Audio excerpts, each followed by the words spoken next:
All right, ladies, so this is an addendum to my Muck and Mire devotional from the other day because I have to tell you this story. This literally just happened.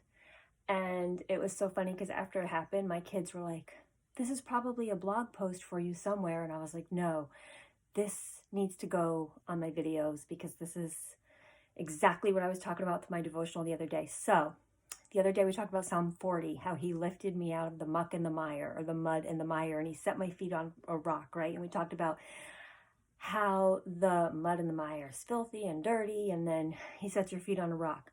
But also the mud and the mire, this is so cool. This is literally what just happened to me.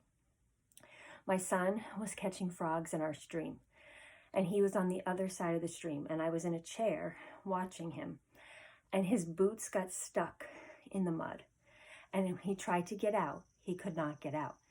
And he didn't panic, but I did. And I was like, wait, stay there. I'm going to help you. And I just had on sandals, not thinking, but as a mama, you know, your instinct to run and help them. I had on sandals. I go running to the edge of the stream, and it's all mud. And I'm going to go step on this mud to reach out my hand and pull him from the other side where he is literally stuck in the mud. And as I step on the mud, my whole foot sinks. And I go to take it out, comes right out of my sandal. Now my foot is in the mud. Thorns are in my feet. And I'm like, oh my goodness. And I try to move and I just sink further.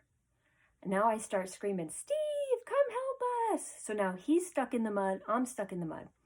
And I end up getting out. Steve ends up getting Ethan out. But I will tell you, it was hard to get him out because every time, it was like quicksand. Every time you try to get out, you go in further.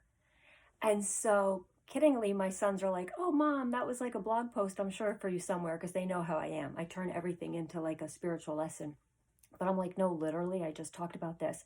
And what stood out to me was the more I tried to get out, the more I sunk. And that is so us before Jesus. The more we try on our own to get out of our pit, the deeper we go. And it's not just dirty and filthy and full of thorns and all that and scary, but we literally can't get out without help. And, you know, then he comes in and he, like Steve pulled Ethan out, he comes in and he sets our feet on a rock. And when you're on a rock, you don't sink in. You are in a firm place. So I literally just had myself literally stuck in the mud and the mire. And I had to share that with you, that there was no way out. It was scary. I was scared. And every time I took another step to try to get myself out, I just sunk further. What a picture. What a picture. So once again, Psalm 40, I wanted to share that with you. If you didn't see the devotional from the other day, just back up a couple. It's there. But yeah, he sets our feet on a rock. We don't have to sink into that dirty, filthy place. Praise God.